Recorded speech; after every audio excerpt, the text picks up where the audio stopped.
तो क्या अब आप 25 लाख की इंडियन एसयूवी लेंगे या फिर 30 से 40 लाख की यूरोपियन लग्जरी कार?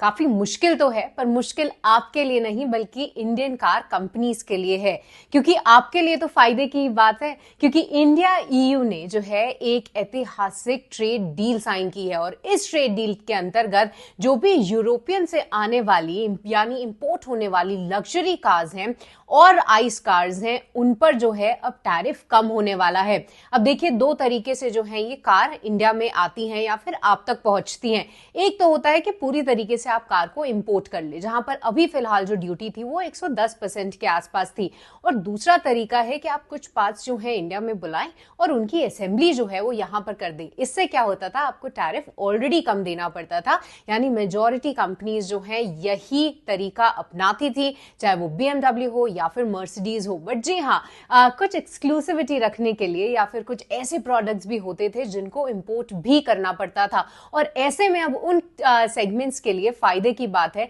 क्योंकि इस डील के अंतर्गत 110% का जो टैरिफ था वो कई सालों तक कम होते होते मात्र 10% तक लाने की ये डील फाइनल हुई है, और हर साल लगभग 2.5 लाख गाड़ियों को जो है इस टैरिफ कटौती का फायदा मिलेगा। ये यूरोप के साथ हमने ये डील फाइनल की है, जहां पर फिलहाल आइस की कारों पर जो है ये पूरी डील फाइनलाइज होगी, और 5 साल बाद जो है जाकर ईवीज में ये चीज लागू होती हुई नजर आएगी। अब ऐसे में देखिए, आपकी ऑडी, BMW के कुछ वेरिएंट्स जो है वो सस्ते होते हुए जरूर नजर आएंगे, तो आपके लिए फायदे की बात है। पर ऐसे में जो भारतीय कंपनीज हैं, हालांकि हम अपनी जो डोमेस्टिक प्रोडक्शन है उस पर ही जो है हम काफी ज्यादा डिपेंडेंट रहते हैं, बाहर से आने वाला जो इंपोर्ट है वो काफी कम है। बट जी हाँ, बायस तो है ही, हमने देखा है कि लग्जरी कार मार्केट किस तरीके से ग्रो की है। अब ऐसे में अगर आप 25 लाख की कोई इंडियन एसयूवी लेंगे या फिर 30 लाख की लेंगे, और उसके सामने आपको ऑडी, BMW के प्राइजेस ही 30 से 40 लाख में आते हुए दिखें,